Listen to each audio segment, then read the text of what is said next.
Donc aujourd'hui, vous voulez que je sois une libellule. Ok, let's go. Ouh.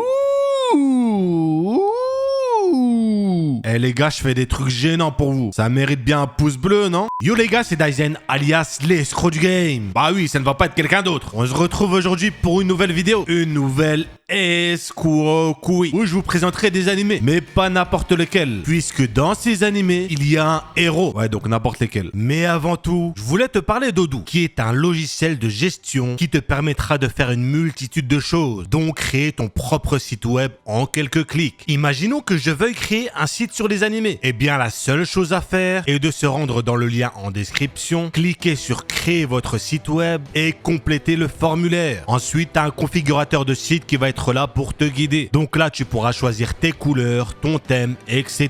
Par exemple, moi, je vais choisir celui-là. Et voilà, ton site est créé. Ah, ça a été rapide, hein? Le tout gratuitement. La première application étant offerte à vie. De plus, l'hébergement et le support sont inclus également en illimité. Et ton nom de domaine personnalisé t'est offert pendant 1 an. Que demander de plus, mis à part le One Piece? Ce qui est vraiment cool, c'est que la simplicité de l'interface permet une personnalisation hyper simple et rapide, en y ajoutant, glissant ou supprimant les différents blocs qui s'affichent devant toi. Ouais, tu seras un peu comme Trafalgar Law. Dans notre exemple, au vu de ce qu'on aime, donc les animés, tu pourras ajouter des images de Luffy, Naruto ou Gon. Le tout en seulement quelques clics. À côté de Luffy, si tu veux par exemple préciser que Luffy est tiré du manga One Piece, qui est le meilleur manga, tu peux le faire sans souci. C'est le gars qui place One Piece en numéro 1 en toutes circonstances. Donc si vous voulez vous aussi créer votre propre site web pour référencer tous les animés, du One Piece ou autre, vous pouvez retrouver le lien en description. Bastard, où l'on sera ici dans une ère médiévale, dans un monde où il n'y a pas vraiment de règles, mis à part la force. Et ici on va avoir l'armée des ténèbres qui va attaquer le royaume de Meta, et ce dans le but de libérer un démon. Et du coup on aura une histoire qui partira de là, avec pas mal de personnages intéressants qui en résultera. Donc on sera dans un animé de fantasy avec du combat, mais aussi du ecchi. Ça, de toute façon, maintenant, vous avez l'habitude. On a globalement un animé très sympa, avec un scénario intéressant. Les graphismes passent aussi assez bien, surtout quand on voit l'ancienneté de ce à quoi c'est adapté. Mais pour citer un petit point négatif, je trouve qu'il manquait parfois un peu de rythme, ou en tout cas d'avancer, ce qui n'est pas forcément une mauvaise chose, puisque ça nous permet d'avoir un bon développement sur certaines choses pas forcément obligatoires à mon goût. Les personnages étaient aussi super intéressants, bien que manquant un tout petit peu de développement. Par rapport à ce que je vous disais juste avant, un rythme lent ne me dérange pas, tant que c'est pour un développement de personnages. Et de sushis aussi. On aime bien les sushis. Il y a environ 24 épisodes et tu peux retrouver l'animé sur Netflix. J'aime les sushis. Love of Kill, qui sera dans un style un peu différent de ce qu'on a l'habitude de voir, puisque cela nous parlera d'un sushi qui s'est perdu en forêt. Ouais, je dis n'importe quoi. On sera dans cet animé dans le point de vue d'une chasseuse de primes et d'un tueur à gages. Jusqu'à là, tout va bien. Enfin non, pas vraiment, mais t'as capté. Et ces deux BG, qui de base sont ennemis, vont commencer à se côtoyer. On va avoir une opposition entre le fait que, ils vont commencer à développer une relation entre eux et le fait qu'ils aient des métiers assez peu communs. Et notre chasseuse de primes va se faire entraîner par Ryanga, notre tueur à gages, à lutter contre une organisation qui le pourchasse. Et à côté de ça, on aura aussi un développement de nos protagonistes super sympa. Bon, je précise, c'est le développement qui est sympa. Les protagonistes, enfin, ils sont peut-être sympas, mais eux, c'est juste des dessins. Et justement, par rapport à ça, j'ai quand même trouvé un peu ça dommage qu'on se soit limité à un petit cercle au niveau de ce qu'on va apprendre sur les personnages de l'œuvre. Mais en tout cas, ce qui va être développé le sera très bien fait. Donc ça, c'est cool. On sera ici dans un style avec de la psychologie, de l'enquête et du harem. Non, je rigole, faut pas abuser. Il y a une 12aine d'épisodes et tu peux encore une fois retrouver ça sur Crunchyroll. Tensei Shitaraken Deshita, qui sera un isekai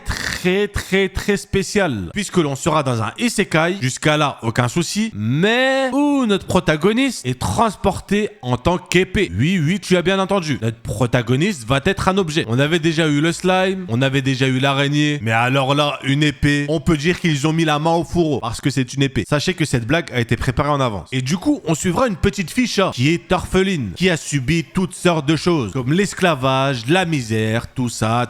Mais un jour, elle va trouver une épée, s'avérant être, notre protagoniste, qui lui non plus d'ailleurs ne va pas comprendre ce qui lui arrive. Et donc, le petit chaton et l'épée vont combattre ensemble pendant leur aventure. Le petit chaton va combattre. C'est mignon. L'anime est vraiment super. père. D'accord, le synopsis raconté comme ça a l'air bizarre, mais je vous promets qu'il vaut vraiment le coup. Parce qu'on aura un beau mélange qui fera que l'anime te transportera vraiment dans quelque chose de spécial. Et pour le coup, pas une épée. Oui, je suis fier de ma blague. Il y a pour l'instant 5 épisodes que tu peux retrouver dès maintenant sur Crunchyroll. Et enfin, pour terminer, on va parler de Yoshibu, qui nous racontera l'histoire d'un personnage du nom de Roll, étant dans une école spéciale, puisque c'est un établissement créé pour former des héros, pour que par la suite, il s'occupe de fumer le roi démon. Mais le roi démon va se faire vaincre avant même l'obtention de son diplôme. Ah frérot, force à toi. Et du coup, le ref, il va être dégoûté. Grosse déception, tout ça, tu connais. Mais... j'ai bien dit mais... par conséquent, il va finir au chômage. Ce qui est normal puisqu'il n'y a plus besoin de héros. Et donc devoir trouver un taf. Du coup, il va trouver ça et rencontrer par hasard la fille du roi démon. Et du coup, l'animé va partir de cette situation. La rencontre entre un héros au chômage et une démone aussi au chômage du coup. On aura donc un animé assez sympa qui prendra à revers ce qui est fait habituellement puisqu'il mettra tout à sa sauce. Sauce sucrée, je précise. On sera dans un shonen avec de la romance, de la comédie et du harem. Ça, tu le savais, je te connais. Il y a une 12aine d'épisodes et tu peux retrouver l'animé sur Crunchyroll. Bref, on arrive donc à la fin de la vidéo. Si t'as kiffé, pouce bleu, c'est un ordre. Si c'est pas le cas, pouce bleu quand même, c'est un ordre aussi. Donne-moi comme d'hab des animaux que tu voudrais que j'imite pour la prochaine vidéo. Et n'oublie surtout pas, Daisen est un escroc.